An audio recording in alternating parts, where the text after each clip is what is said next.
Hey guys, this is Yoda. In this video, we'll talk about the fastest dungeon farm in Eternal in the game Fellowship. In my opinion, this is definitely the fastest way to gear up. You get 270 drops and you get two items per run. And it has decently high gem drop rate and mat drop rate because it's a 3 boss dungeon. And this run is going to take us 10 minutes. Obviously, if you're most of the people in this group, especially these two, are Omega geared, like fully bis pretty much already. Uh, so we're going to be pulling it a lot faster. But even if you're not super geared, you can definitely do this dungeon pretty easily. The main reason we're choosing Heart of Tuzari is because it's Stone Skin, and Stone Skin has some crazy interactions in Heart of Tuzari. So we're going to start off with this pull. First, I basically just pull this pack away, and then someone clicks the gateway. And then we're going through. Also, the healer is playing Shroud, Orb of Shadows. With Orb of Shadows, you can click one of these things, like start RP basically, while in stealth. Obviously, this is one of the speed things that we're doing because we're super geared. You don't really need to do this because obviously, if you're not geared as a tank, this pull might just kill you without your healer. But anyway, he's just going over there to start RP. If you're not super geared as a tank, again, don't do that. Just like do the dungeon normally. So we're doing this pull up to here. This is very normal, I think. And I'm going to pull the patrol when it gets here. You don't have to do this, but I am doing this because we're geared. There's going to be a lot of times in this dungeon, by the way, because I feel like this dungeon is good for all levels. If you're like not geared, it's good to get gear, and if you're geared, it's good to run it to like get like items slash scrap to upgrade your gear, and also to like farm gems. So I'll try to like whenever we do a pull, I'll try to like give you the easy version. So the easy version of this would just be I'll still go all the way down here, but don't pull the patrol. Then we're gonna chain these raiders to the boss because we started RP. I think we're also taking the Hellcaller and the Sickles. Yeah, we are taking this pack. So if you want the easy version, then the easy version would be don't pull the boss. Healer like starts with the tank at the start, and then you just pull these raiders into the Sickle pack. And then probably open the door and then chain the Hellcaller into the boss like for Stone Skin.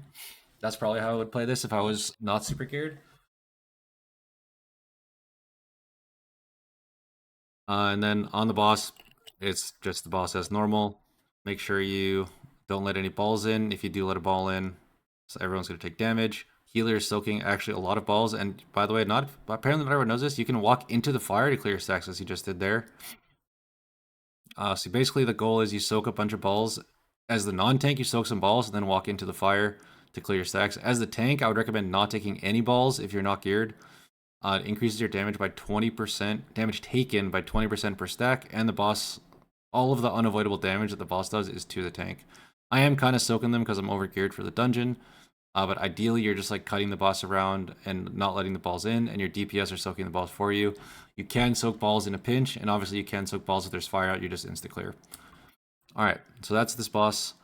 When the boss is done, we are going to pull all 3 of these packs all the way up to the Lasher. If you are not geared or if you're pushing Tuzari, do not do this.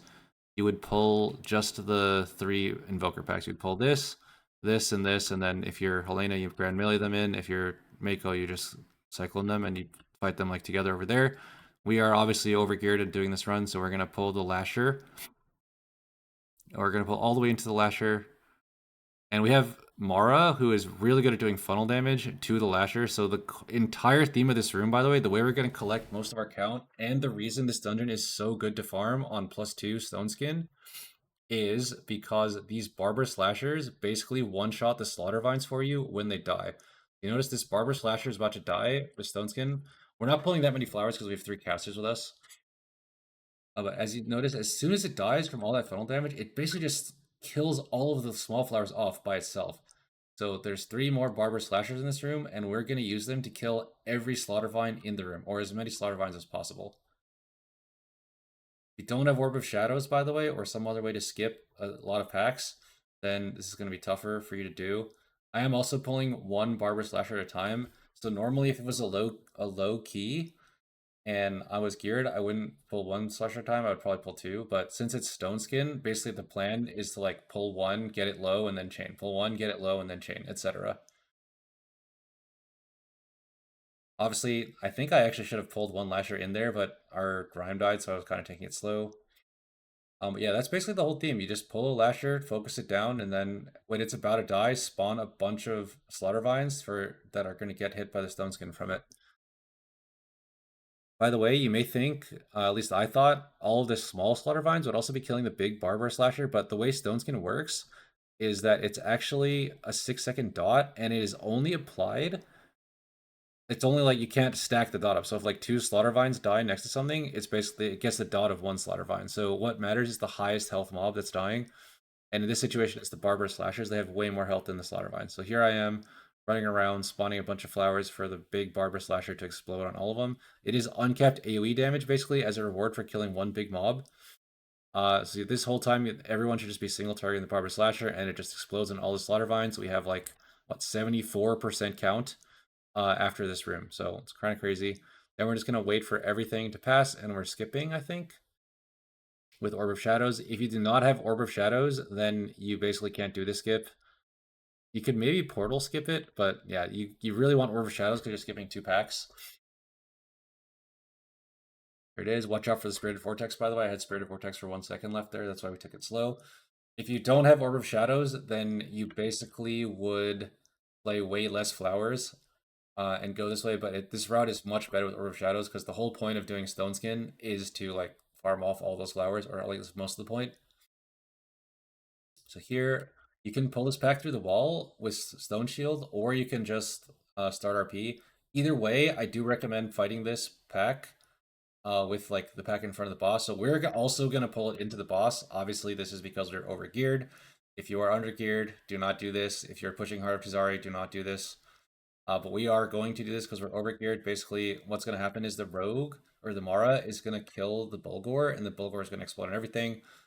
I'm actually not sure he's doing that. He might be hitting the boss, but one thing you could do is just kill off the Bulgor or a caster and then have it explode on everything and it will die, and also stone skin the boss.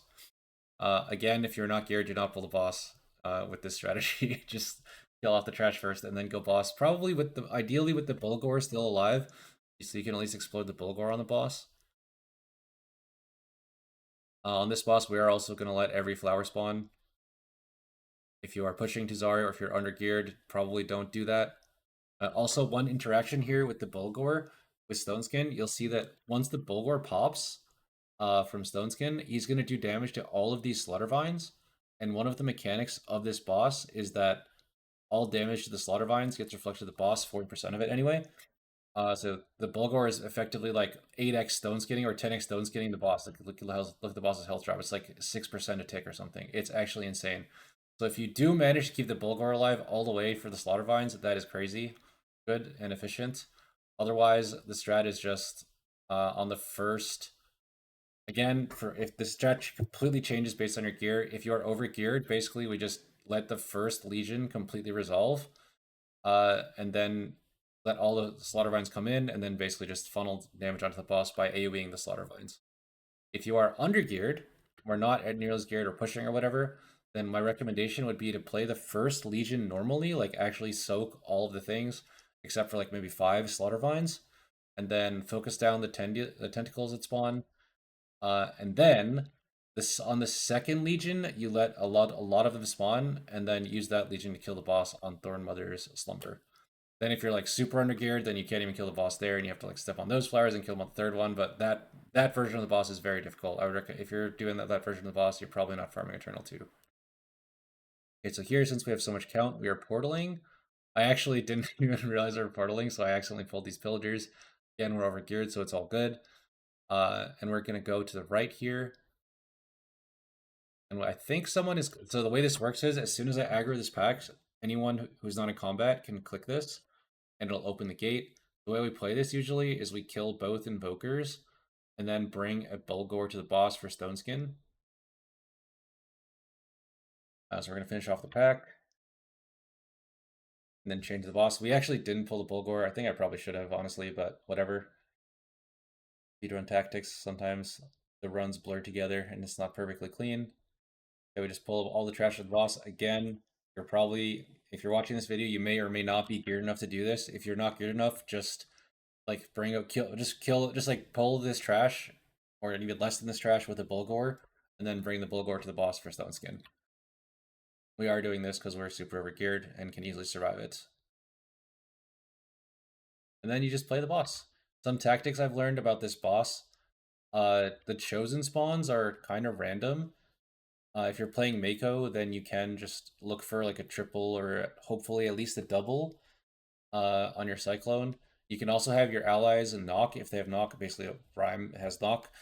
You can also look for a knock into a triple or something like that. Also, this hook, by the way, something I didn't know. You can shoot this hook all the way across, and hook an ad through the middle. In the middle, the won't eat the ad. One thing I would say to be super careful of is don't let the boss go through the middle. Even if you're super overgeared, the Dark Malice starts like one-shotting. If that happens, I think that actually happened in this run. Yeah, the boss walks through the middle, and then let's see the Dark Malice. 3, 2, 1. Bang. Okay, it actually does. It actually didn't one-shot us because I think we diced, but it does like massive damage. Do not let the boss go through the middle like I did. And yeah, that is basically the strategy slash route for Tuzari Eternal Farm level 2. In my opinion, this is by far the fastest way to gear up your character. Obviously, you're not going to be getting that much score by like chain running this dungeon. And if you need the other tier sets, this is not going to help you get them. But in terms of just getting raw item level slash farming mats, this is probably the fastest way, in my opinion, to do it. All right, that's my quick video on this. Thank you all for watching. Peace out.